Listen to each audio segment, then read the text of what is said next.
Hi, so this is the third lecture of my deep learning course. This one is about linear classifiers on multi-layer perceptrons. And it basically puts in place everything we need for going to real deep learning methods. So we will see the basic components of artificial neural networks.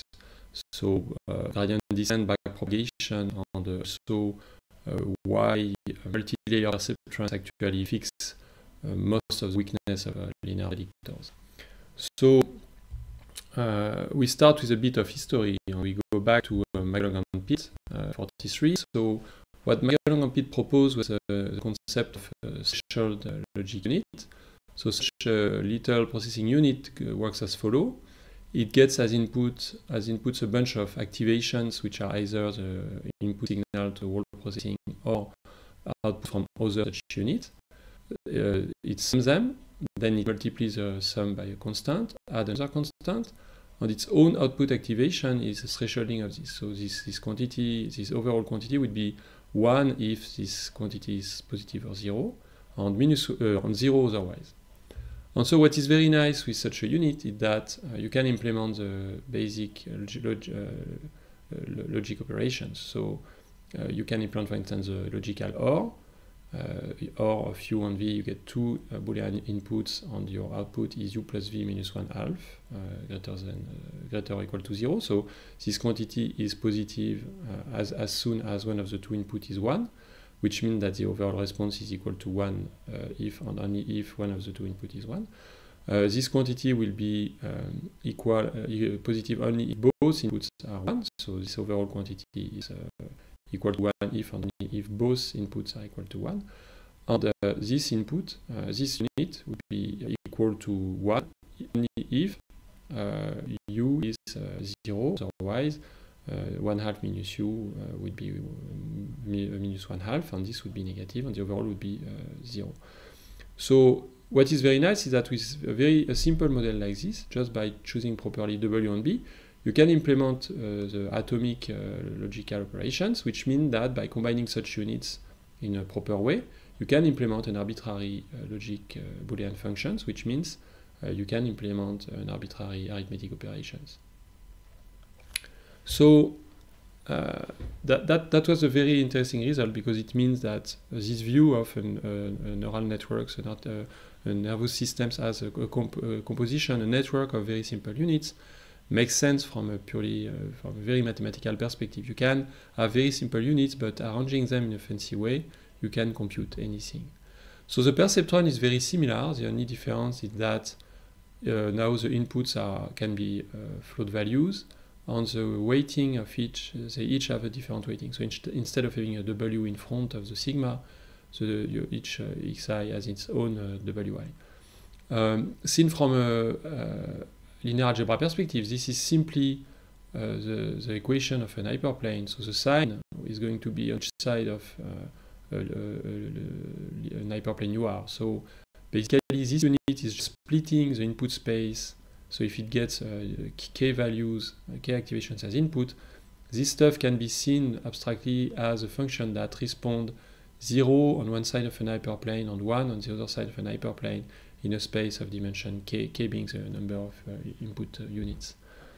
So this model was originally motivated by biology, with Wi being the synaptic weight. So it makes sense to say that if xi is the activation of an incoming neuron, the greater the Wi, the more you are taking it into account to drive the response of this neuron. And the xi's were seen as firing rate. So it's known that information is encoded in signals between neurons, not as the actual amplitude of the signal, but more as the frequency at which they fire.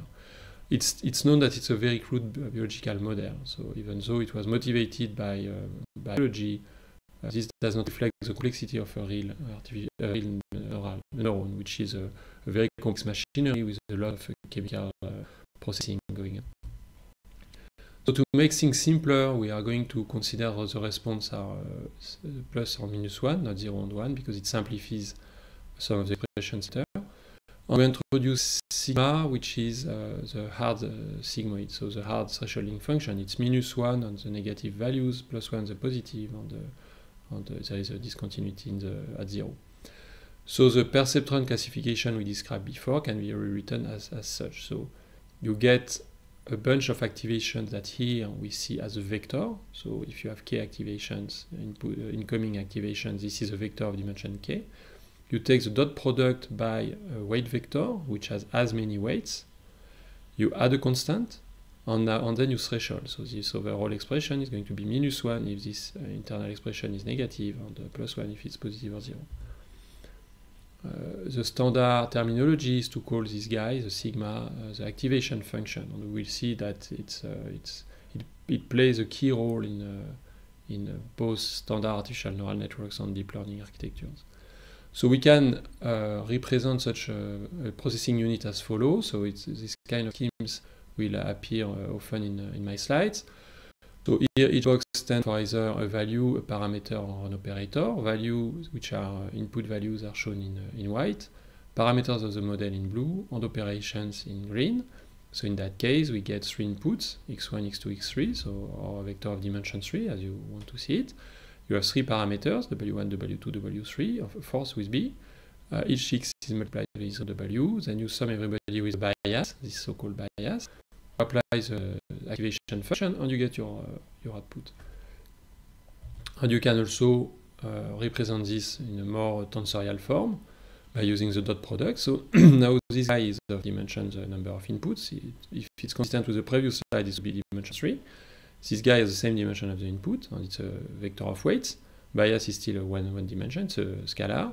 And you do dot product, sum the bias, apply the activation function, and you get a single dimension, a single scalar output.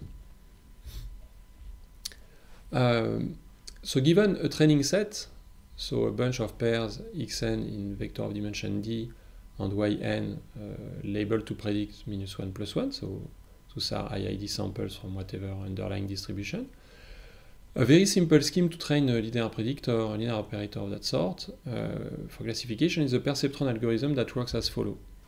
You start by saying that your weight vector is 0, and then as long as there is at least one training example which is misclassified, you add to the weight vector the value of its input vector times its labels, which can be formulated as, if there is we are going to iterate, so iteration k. If there is still at iteration k a misclassified example, which is a sample such that when you compute the sign of wk.xnk, it's not of the same sign as the label, it's on the wrong side of the hyperplane. In that case, you update the new value of the weight vector is the previous one plus the label +1 -1 times the input vector. Note that we have no bias in this expression because for simplicity, we can reduce it by saying that we add one additional dimension to all the x's, which is equal to 1, and now b is the corresponding w. So it makes life simple. We get feeling, so it may look a bit weird. Why does it work at all? So we get an intuition that imagine you have a misclassified example which is of positive label. So it means you have an x, and when you take the dot product with w, you get a negative value while the corresponding y is a positive. In this case, you are going to add this x to the vector. And imagine you do this again and again and again. At some point, this x is going to dominate in your weight vector. So the weight vector will be mostly this x. And of course, if you take the dot product between such a w and an x, you get a strongly positive value. So in the end, you are adding to w at each update a vector that pushes the dot product that was wrong in the right direction. If the dot product was negative and should have been positive, you are adding a quantity that when it's multiplied by w will push towards the right direction. So asymptotically it makes sense. We can implement this very simply in PyTorch. So you give me a 2D tensor x that contain one x per row, and a 1D tensor y which contains the true labels to predict, so -1 +1. And you also specify, it also gets as the argument, the maximum number of time we accept to go through all the training examples. because it may happen that this algorithm never converges. We'll come back to this. In certain cases, there is no way to find an hyperplane that has all the -1 on one side and all the +1 on the other. So we have to specify stopping criterion. So we first initialize the weight vector with zeros. So we create a weight vector which has as many dimensions as the number of columns of x, which correspond to the dimension of the input signal. And then we are going to loop at most n epochs max through the training set. We are going to keep track of how many times we updated the weight vector when we went this time through the whole training set. And now what we do, we visit the training set, so we visit all the rows of x. And every time we find that this row, when we take the dot product with w and we multiply by the true label, is smaller or equal to 0, which means it's misclassified, we add to the weight vector this x times its labels, and we also keep track that there was one changes. If there was no changes at the end of the loop, we break the loop and we stop, we don't even continue, and in the end we return back the weight vector. So it's strictly, if you go back to the previous slide, it's exactly the description of the algorithm, except that it was written in the previous slide as long as there exists a misclassified sample, and here we do it in a systematic manner. We go several times through all the sample, and then at each time one is misclassified, we just update the weight vector. So when we test this on a synthetic 2D problem, so here are those two populations. So this is a negative population and this is a positive population. We start with a weight vector which is 0, and here what I'm going to highlight is this guy is misclassified. I put a little circle, so because the samples are in a random order, so it happens that this is the first one that the algorithm detected as misclassified. Of course, the first is misclassified because your weight vector is 0, so when you take the dot product between whatever and 0, you get 0, and if you look at the rule, as soon as it's negative or 0, we consider it as misclassified. So we add this x, so that goes from between 0 and the vector, on the point. This is the weight vector, so now the boundary, the separation of the classifier point towards the normal vector point towards this point, the orthogonal, which is where the sign of the prediction changes, is now oriented like that. We still have a bunch of, so now we are positive on this side and negative of this on this side, which means those guys are misclassified and those guys are misclassified, otherwise the rest is correct. So it happens that the algorithm picks this one as second misclassified example. So now we update, we add this vector pointing between this 0 and the point to the normal vector, and now the separation looks like that. Now this guy is misclassified, and this guy is misclassified, etc. And after a while, what happens is that we converge to a separation boundary, which is indeed between the populations. So this is a very nice behavior, and in particular so the first thing that this very simple algorithm does what it's supposed to do. And the second thing is that contrary to a rule that would seem reasonable, which would be I take the center of mass of each population and just split into taking the direction between the two center of mass as the normal vector, this does far better, because even if you have a heavy mass here and just a few points over there, this algorithm is able to actually separate the two populations, because at some point those guys are well classified, so they do not appear anymore in the updates. And the update focuses on the samples which actually drive in some way the position of the separation. We will come back a bit later to other algorithms called super vector machines that explicitly maximize the distance between the points on the boundary.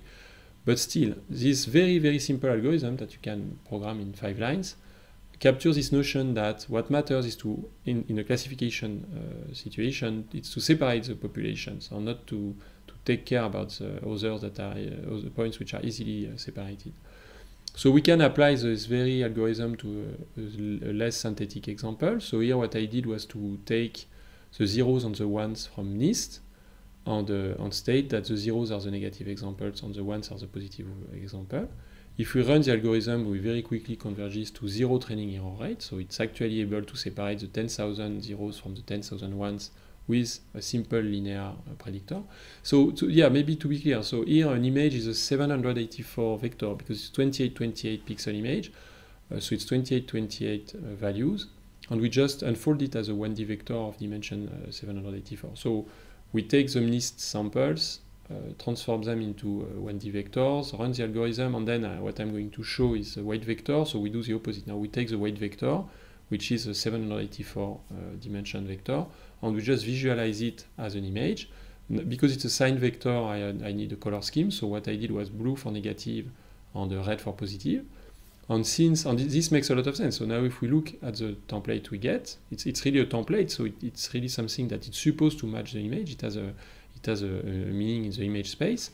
What we see that indeed, because 0 is a negative class, it's clear that when you multiply pixel-wise this template, which is negative on blue and positive on red, by an image, the 0 has black pixels over the blue area, so tend to produce a negative score, so the decision rule will be toward negative labels, while the 1 will go in the center where you have a positive value, which will produce a positive value.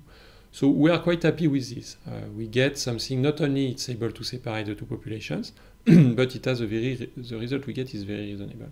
The test error is not so great. The test error oscillates and overfits a bit in the end. So what is nice, maybe it's a bit overkill for this course, but it's still nice to know this because it's a piece of historical knowledge that you must have in machine learning, that there is quite a nice convergence result about the perceptron. So let's make two assumptions about the population. So here the points are in a space of dimension whatever, RD, and we just make the assumption that they are contained into a sphere, into a ball of dimension of radius r. So which means that there exists big R such that forever n the norm of xn is smaller than or equal to r. And the second assumption is that there exists, you can find a separation that puts, you can find a linear separation that puts all the points further away than gamma over 2 from the boundary, which can be rewritten as there exists a W star of norm 1 such that, and there exists a gamma greater than 0 such that every point is multiplied by its sign as its dot product with a vector greater than gamma over 2. So geometrically it's simply this. It simply means that you can find a W star of norm 1 such that when you take any point and you take the dot product with this, the corresponding line, so if you project it over this line, it's further away on the proper side than gamma over 2. From those two assumptions, so the points are in the ball of radius r, and you can separate them with a margin greater than gamma, we can do the following derivation. So imagine that I have a misclassified sample at iteration k, so I run my perceptron algorithm, and after k iterations, I still have one misclassified example.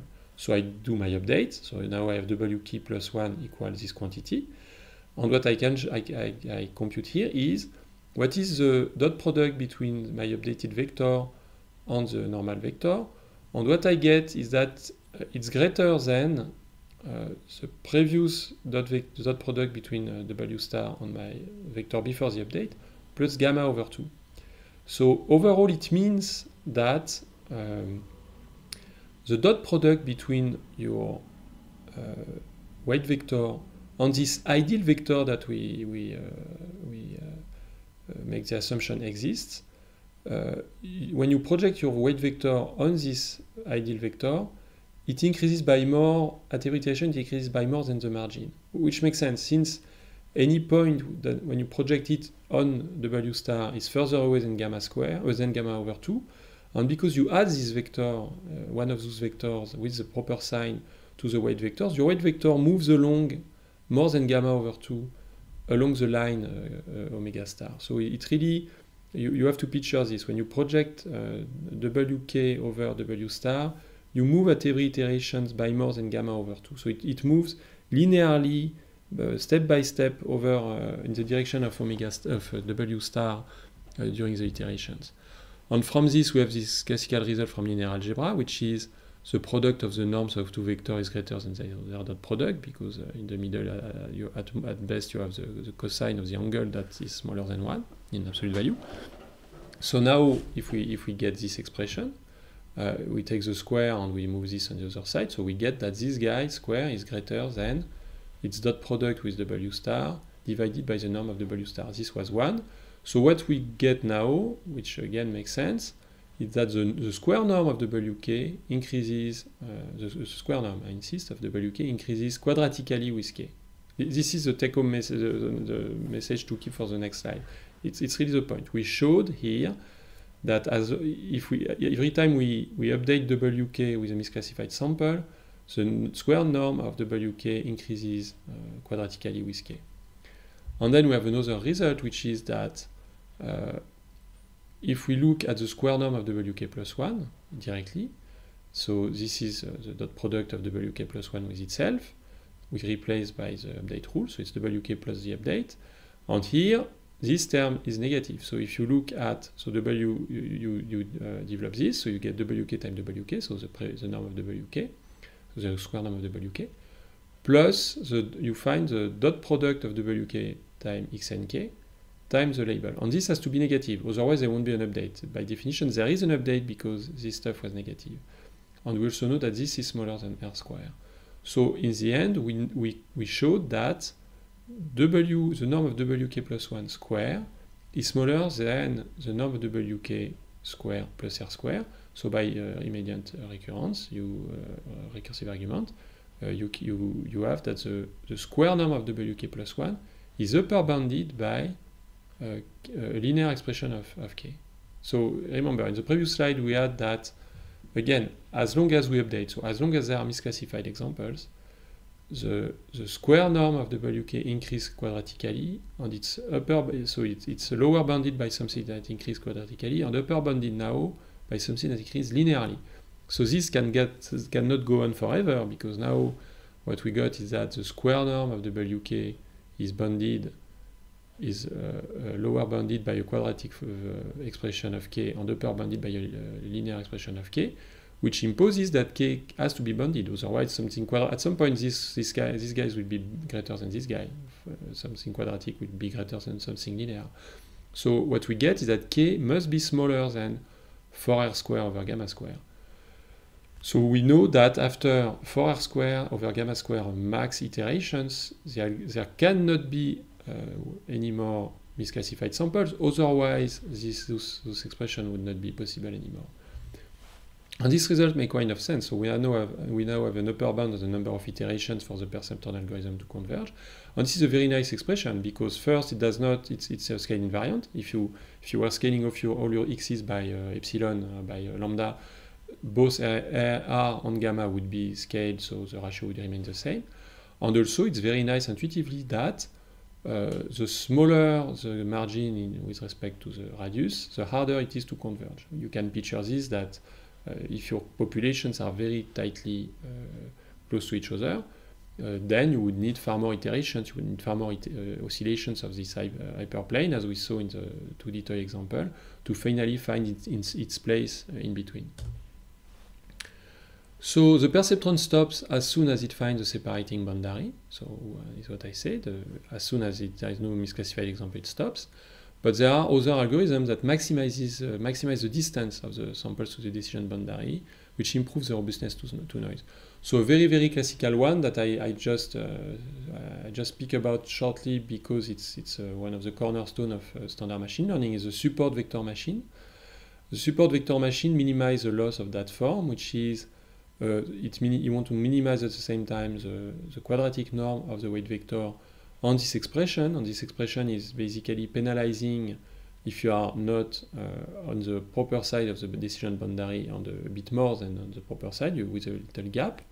So this loss is convex and has a global optimum, so you can optimize it. And geometrically, you can see it this way. It strictly corresponds to, in the case where you can actually separate the two populations, and we will come back to this, it corresponds to the case to actually maximizing the margin. So to find where to place the separation, the linear separation between your population, such that the points are as far as possible. You can imagine that if I was putting a line like this, oblique line, these points would be very close and this point would be very close. And if your goal is really to push the worst case as far as possible, this is what you get. So I won't go into the technical details, but actually minimizing that loss strictly corresponds to this. And in the end, what is interesting from a theoretical point of view is that your boundary is defined by what the so-called support vectors, so the points which actually matters to define to characterize the boundary which maximizes the distance to the boundary. In that case, it's perfectly obvious that if those points were slightly misplaced, as long as they don't enter they don't get closer to the boundary, they could be wherever they want. Those 5 red dots, or those 5 green dots, they could be wherever they want. It would, as long as they don't get closer than those 3 points, the boundary will not move. So those are called the support vector, and hence the name support vector machine. The term that, so in the loss we have this term that I've not insisted much, which is the max of 0 on the 1 minus, so it's something which is going to 0 as soon as it's greater than 1, so this is what it looks like. This quantity is 0 between minus infinity, 0 when you are greater than 1, because if alpha is greater than 1, this quantity is negative on the max takeover. And if alpha is smaller than 1, then it increases like the identity. It increases with a slope of 1. This is called the hinge loss, because it looks like a hinge of a door.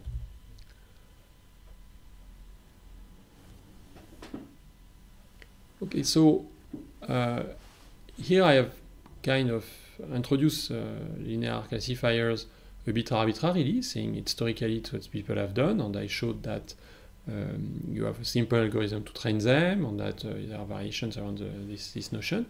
But we can show an interesting bridge between the probabilistic model of the data on the linear classifier. So more simply, can we come with a reasonable model of the data, a probabilistic model, that justifies the use of such a decision? Can we connect this with Bayesian inference?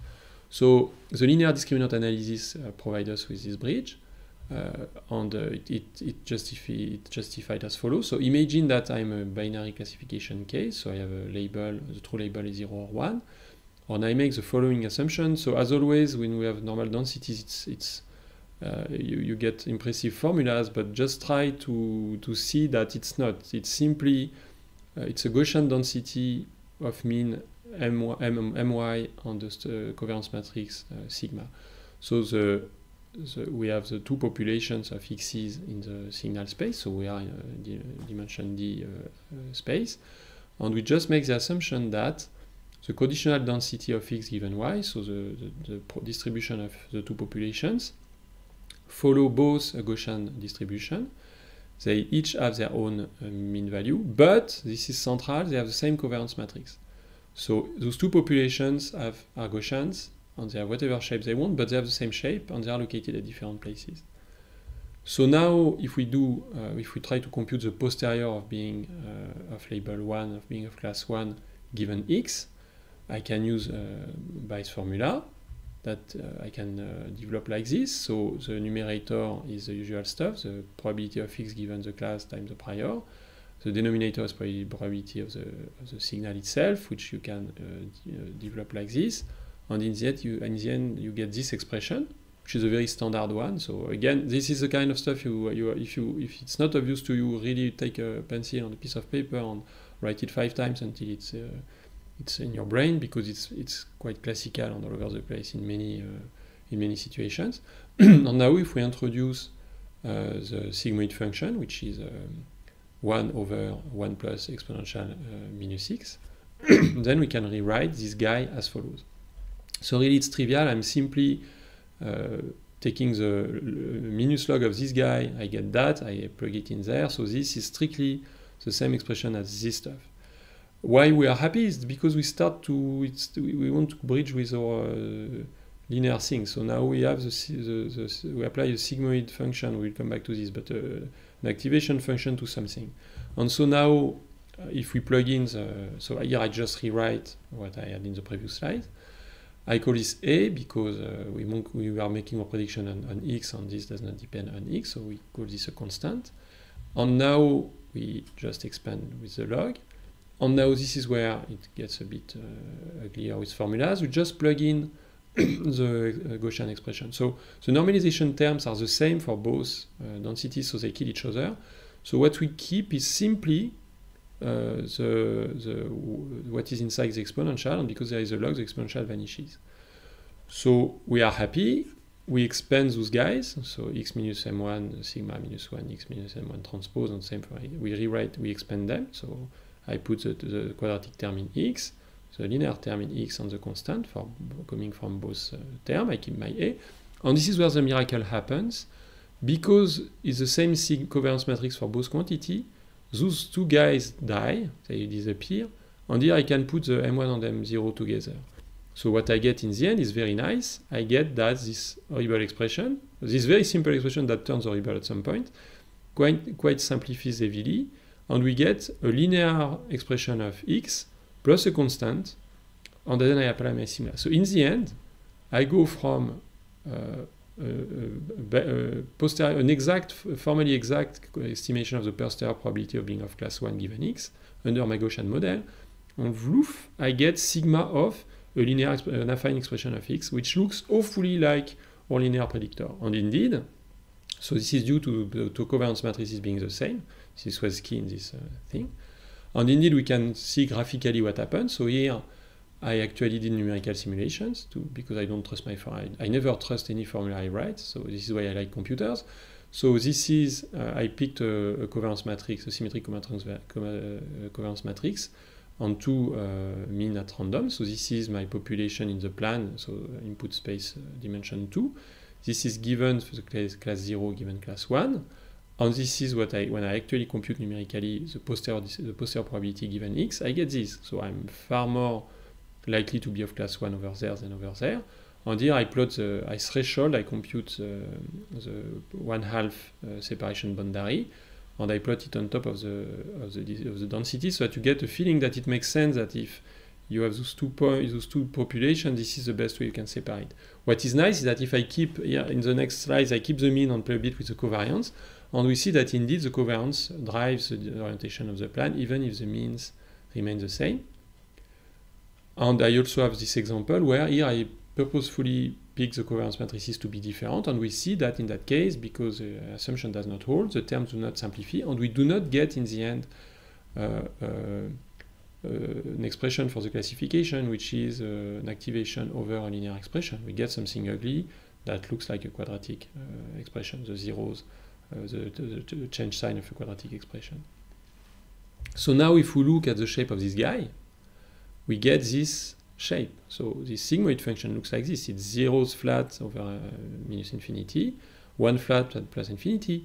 And in some sense, it's a smooth version of our hard sine function. So I'm telling you all this because I think it's a very nice bridge that you have to keep in mind. We had these arbitrary linear models. We just say, oh, perceptron is nice, blah, blah. And now what LDA shows is that even in a probabilistic context, when you actually make an assumption of the distributions of the populations, and in a reasonable assumption, you get something very close. So it makes sense to have a sine-like function applied to a linear expression to make your decision. We can go one step further and say, okay, now LDA seems like the stuff. It's very nice. I get a simple expression that makes the decision. So now, for LDA, we derive W and B by doing taking the models of the densities. But let's say I do not have this model. I just have empirical data. Let's ignore the assumption. So we just do not have anymore the formal expression for the densities, but we attack the problem now. We estimate the parameters directly under by doing maximum likelihood. So a bit of a technical point, which is nice, is that 1 minus sigma of x is sigma of minus x. If you come back to this scheme, if you reverse the function vertically with respect to 1/2, it's like reverting it on the x-axis. Okay. So what it gives us is that if your label takes value in -1, 1, then the probability for y to be equal to y given x equal x can be written as sigma of x, so the label, times the linear expression of x. So now why I'm saying this is because it simplifies what follows. So imagine now I want to do it in a maximum likelihood manner. So I want to compute the likelihood of my parameters W and B given my training data.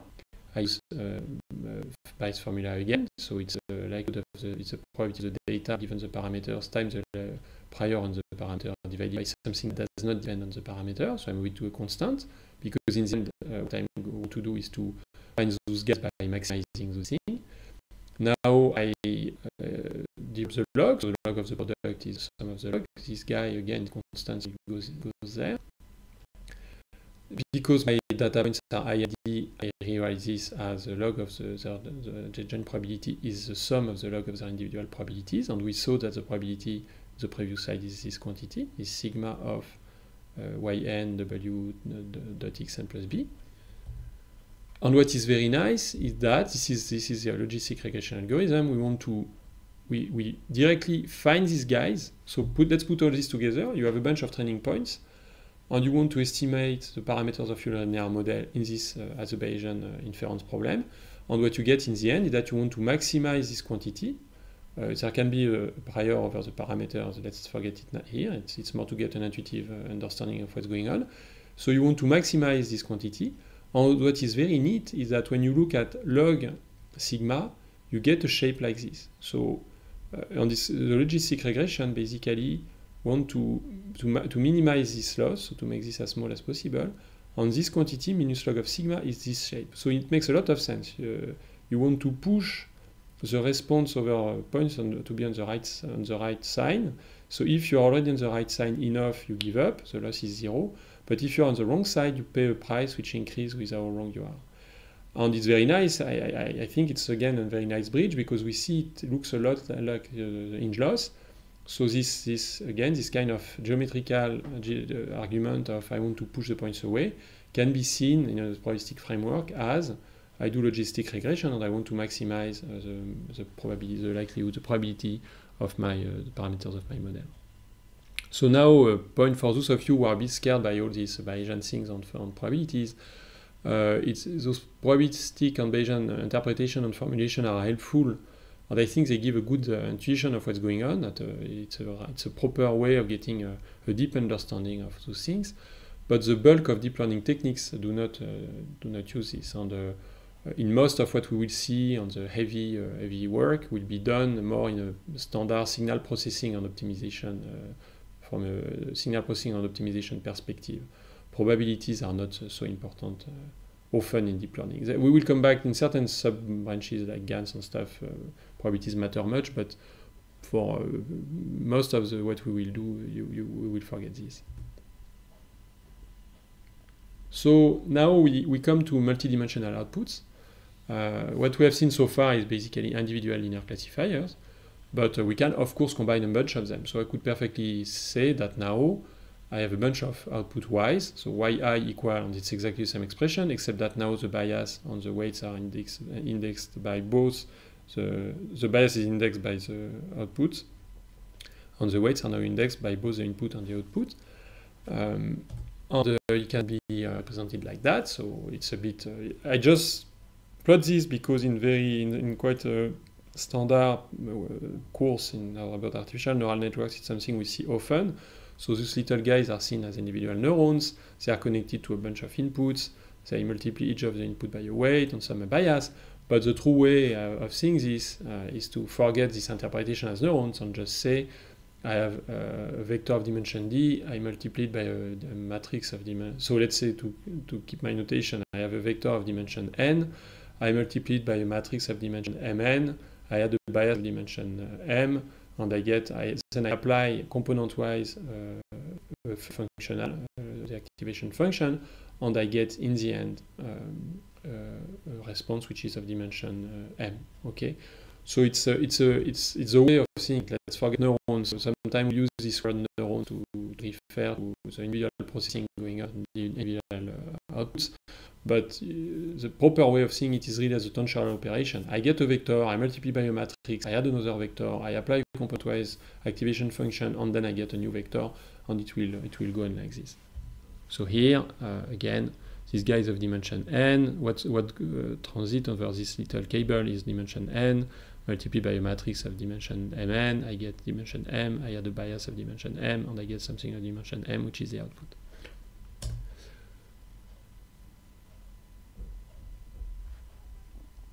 So now, what are the limitations of those linear predictors? Because I was careful to show examples where it works, but it actually has a severe limitation. So the main weakness of linear predictors is a lack of capacity. So if we connect this with what we saw in the previous course, we had this idea that the capacity of a set of predictors is its ability to model anything. And actually, linear predictors are quite weak in this respect. So you cannot separate anything with a linear predictor. On the very standard example would be, imagine two populations like this in the plan. There is no way you can find a linear separation that would have the green dots on one side and the red dots on the other. And the most vexing example of that sort is XOR, where you have only 4 training points, but they are located like this, which makes them non-separable with a linear predictor. So you cannot find a line such that all the green points are on one side and the red points are on the other side. Which means in practice, you cannot find a linear predictor predicting properly the label on this set.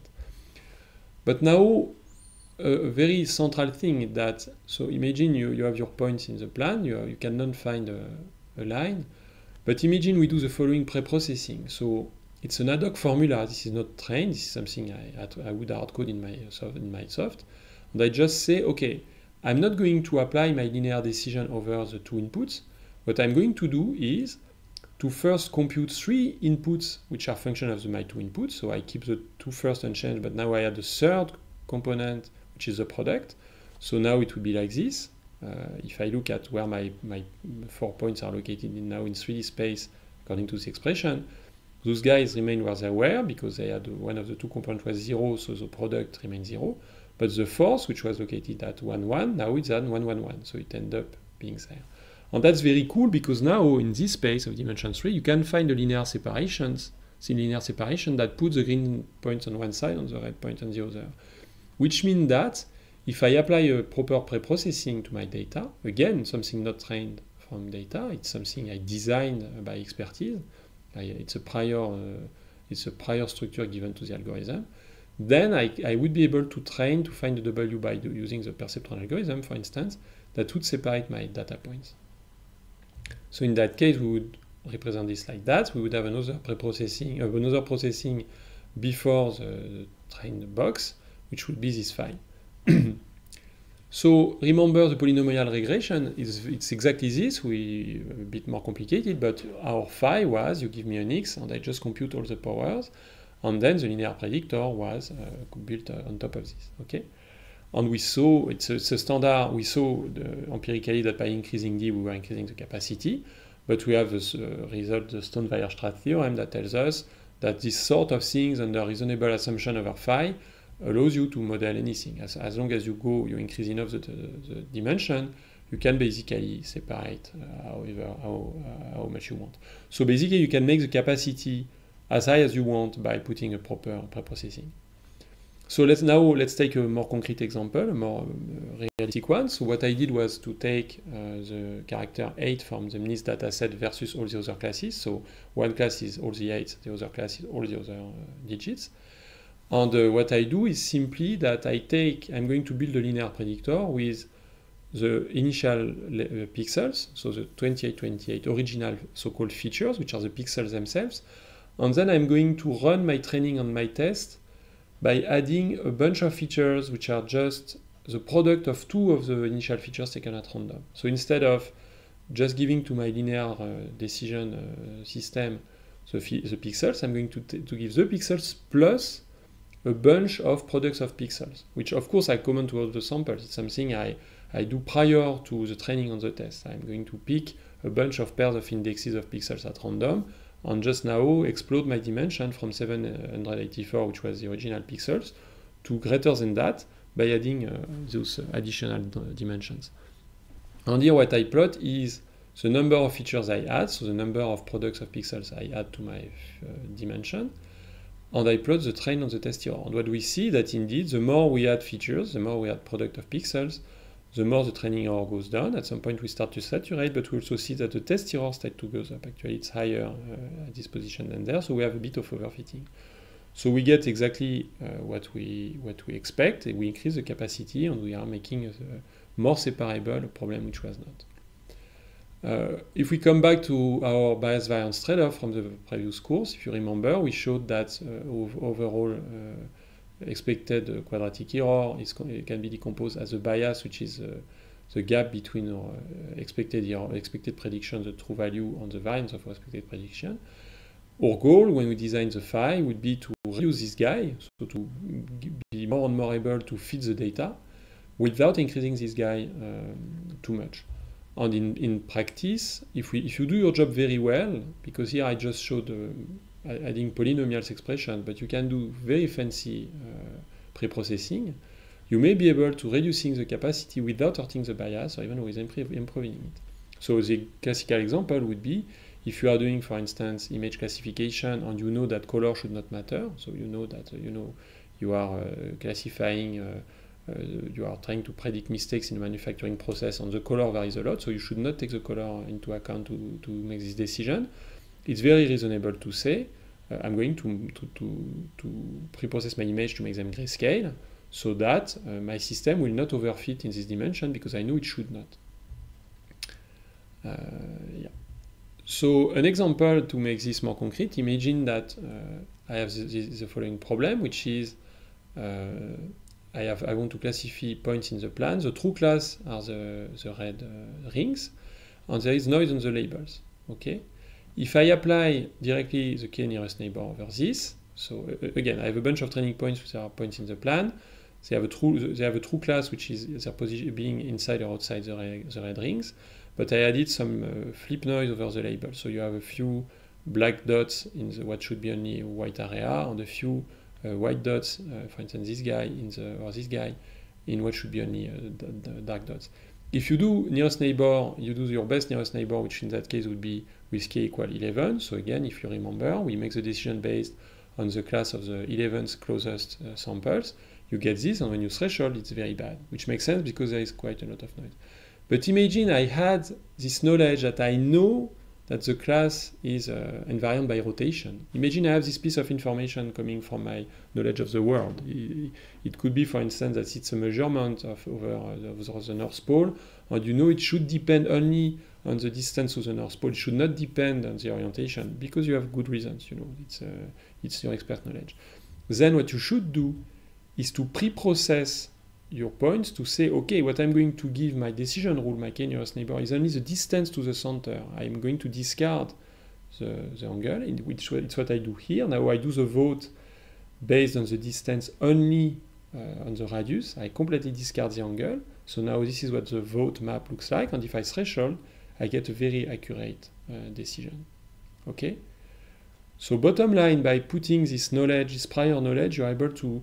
Here we reduce the capacity because the system is not able to fit an arbitrary data set anymore, but because this lack of capacity is perfectly aligned with the true structure of the world, we are very happy and we make a good decision. An actual real-world example of this, and a very famous one from the computer vision community, is the histogram of oriented gradient proposed by Dalal and Trix in 2005. Here the task is you are given a little rectangular image, and you have a grayscale image, and you have to predict if it's an image of a person or not, if it's a pedestrian. If you directly give this to a linear predictor, it will be horrible, because it's very hard. It would maybe catch a little template that it should be maybe a little darker over an area in the center, but it's very hard because people can have different clothes of different color. You can have a structure behind them. It's quite complicated.